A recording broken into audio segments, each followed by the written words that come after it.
Madame, monsieur, bonjour, ravi de vous accueillir en direct tous les soirs de 19h à 20h sur Alsace 20. À la une aujourd'hui, notre invité, Michael Mack, qui fait partie de la direction d'Europa Park pour deux gros événements. Le premier, 100 millions de visiteurs. Le cap a été dépassé et c'est cette année. Et en 2014, excusez du peu, le titre de meilleur parc du monde a été décerné à Europa Park. On en parlera dans un petit instant.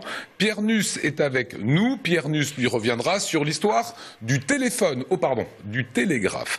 Ça sera à suivre. En images, l'actualité du vin en Alsace. Le bio, vous le verrez à la côte. Vivez les vendanges avec les viticulteurs bio. Delphine Vespizer, elle va chaque semaine à la rencontre des Alsaciens. Et aujourd'hui, c'est un Alsacien qui est très connu des Alsaciens, voire du reste du monde. C'est Sébastien Loeb. L'histoire du télégraphe, je vous le disais, le télégraphe de Chappe en Alsace, ça sera avec notre ami Pierre. On retrouvera également pour un bel anniversaire, le Palais universitaire fête ses 130 ans. Nous serons tout à l'heure en direct avec Anna Britz. Avant cela, c'est le JT et il est présenté par Mélodie Schwertz. Et dans l'actualité, la bataille pour la fusion Alsace-Lorraine, Alsace tout court, Alsace-Champagne-Ardenne continue, Mélodie. En effet, Lionel, une délégation de 15 élus de la majorité alsacienne était à Paris ce matin. Ils ont tenté de se rendre à l'Elysée pour remettre à François Hollande la pétition du maire de Mulhouse demandant la création d'un conseil d'Alsace. Une pétition qui compte quelques 54 000 signatures. Sauf que les élus ont été stoppés par un barrage de police. Une autre délégation composée de Philippe Richert, Éric Stroman et Jean Rotner a toutefois été reçue par un conseiller du président de la République. Philippe Richert a également pu s'entretenir avec François Hollande hier soir. On l'écoute. Nous souhaitons que le gouvernement abandonne cette idée d'une grande région Alsace-Lorraine-Champagne-Ardenne, 2 fois la taille aujourd'hui de la Belgique.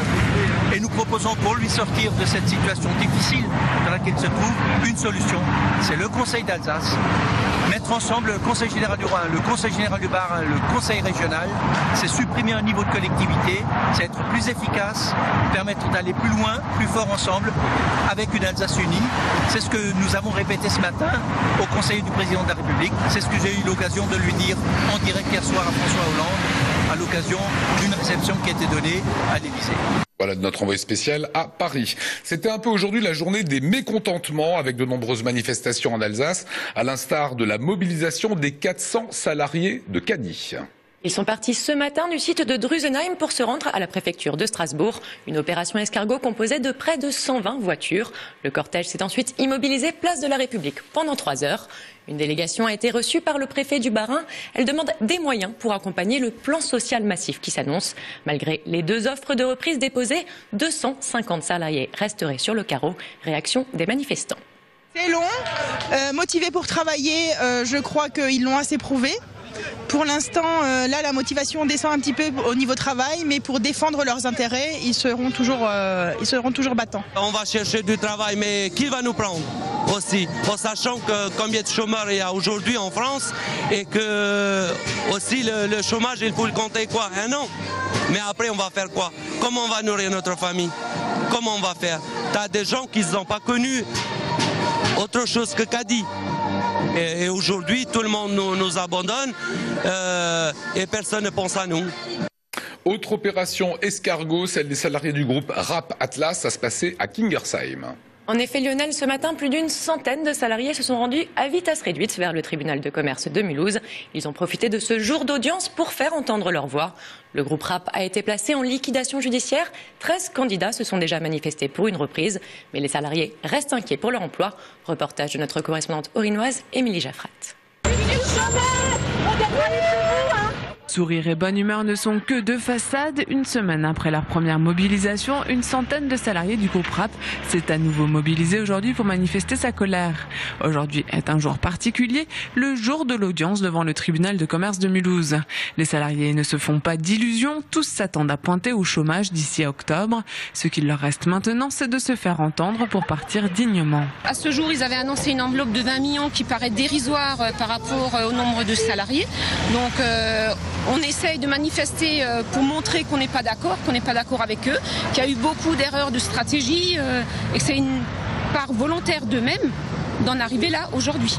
Ces salariés continuent pourtant de se lever tous les matins pour venir travailler dans les enseignes du groupe. Solidaires entre eux, l'ambiance reste tout de même tendue. On a tellement de travail là avec les liquidations que moi j'ai pas encore fait de CV, j'ai pas fait de lettre de motivation. En plus on travaille jusqu'à peut-être fin octobre. Malgré tout on reste professionnel, le patron ne peut rien nous reprocher, on nous fait des demandes, on les exécute et malgré tout voilà, on nous traite quand même comme des moins que rien puisque finalement on va se retrouver tous à pointer au chômage. Merci Famille Rap. Le matin ce qui motive c'est de voir les collègues de boulot. Mais après, c'est sûr, on travaille en sachant pertinemment qu'on sera bientôt au chômage. Le siège du groupe basé au Caligon à Kingersheim compte 330 salariés. Seuls 50 reclassements sont envisagés. Les salariés sont pour le moment dans le flou et inquiets. On a besoin de soutien, on a besoin d'accompagnement énormément, quoi. Parce que 300 personnes en même temps à Pôle emploi, ça va faire mal. Sans surprise, le tribunal de commerce de Mulhouse a placé le géant alsacien du meuble en redressement judiciaire. Grogne également chez les notaires. Ils étaient dans la rue, ils manifestaient contre la réforme des professions réglementées. Notaires et collaborateurs d'études, ils étaient environ 400 à manifester cet après-midi à Strasbourg et Colmar. La réforme notariale envisagée par le gouvernement mettrait en péril à la fois l'emploi, la sécurité juridique et le modèle de tarification à la française.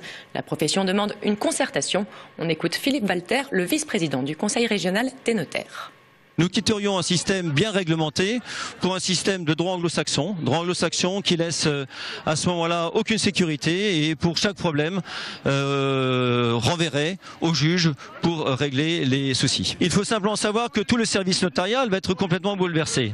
Ce sera la mort de la sécurité juridique, ce sera l'impossibilité pour les gens plus modestes d'avoir un accès au droit et c'est bien évidemment également l'emploi de 48 000 personnes sur toute la France, mais également plus précisément là dans le Bas-Rhin 650, que nous défendons aujourd'hui. Eux aussi sont en colère, les parents d'élèves du collège Galilée. Et oui Lionel, il se bat depuis plusieurs jours maintenant pour une amélioration de la sécurité et des conditions de scolarisation. Transférés de l'Ingolsheim au lycée Couffignal de Strasbourg, les élèves travailleraient dans des conditions inacceptables. Après 3 journées de boycott du collège, parents et enfants ont manifesté à 13h30 devant le rectorat de Strasbourg. Ils nous expliquent leurs revendications. On lâchera rien pour la simple et bonne raison que ce que le recteur nous a annoncé hier, ce n'est que les mesures normales qui auraient dû être mises en place dès le début, à savoir il y a une dizaine de jours quand les élèves sont arrivés sur Couffignal. Aujourd'hui, notre volonté, c'est de revenir le plus rapidement possible sur le site de l'Ingolsheim. Il y a d'autres mesures qui peuvent être engagées et on veut absolument que le recteur et le conseiller général s'engagent fermement sur une date de retour sur le site de l'Ingolsheim. Sinon, à petit feu, c'est la mort du collège Galilée. Il y a un parking qui est disponible tout de suite pour mettre des préfabriqués. Il y a un terrain qui est mis à disposition par la commune de l'Ingolsheim. Je crois qu'il faut prendre les mesures adéquates. Je crois qu'il en va de l'équilibre social et économique et de la ville de l'Ingolsheim et du collège. Donc je crois qu'un moyen exceptionnel, situation exceptionnelle. Et fait divers dans le quartier gare de Strasbourg hier, des coups de feu et 2 hommes grièvement blessés. Les faits se sont passés vers 20h dans un immeuble de la rue d'Andelot à Strasbourg. 2 hommes ont été gravement blessés et transportés au CHU d'Aude-Pierre. L'une des victimes serait dans un état critique. Pour l'instant, les circonstances de l'échange des coups de feu restent à déterminer. Une enquête a été ouverte par la police judiciaire de Strasbourg. On écoute le voisin de l'une des victimes présent au moment des faits. À 8h, coup de feu. Après, il est venu chez moi, il a tapé à la porte, appelé les policiers pour secours. On s'est appelé le 15 et le 18. C'est arrivé et après il y avait tous les patatans, la police, les pompiers, les police judiciaire, tout le monde est venu. Ils ont bloqué toute la rue et puis ils ont vu des dégâts. Et après j'en sais pas plus. Vous savez, ils ne parlent pas l'alsacien, ils ne parlent pas le français, ils parlent rien compris. Et enfin, l'image du jour, elle est signée de Olivier Anne. L'image du jour, c'est notre illustrateur alsacien Tommy Ungerer recevant le cordon de commandeur de l'Ordre national du mérite. C'était hier soir à l'Élysée des mains de François Hollande et en présence notamment de plusieurs ministres de la Culture, de Philippe Richert, Roland Ries, Bernard Pivot et surtout de nombreux amis alsaciens de l'artiste. Allez, on va mettre un petit peu de soleil dans cette journée chargée en actualité. La météo de Léa-Marie Grotzinger. Goûtez au plaisir de la cuisine agencée selon vos envies et laissez-vous séduire par des concepts originaux chez Alsace Cuisine à Célestat et Colmar.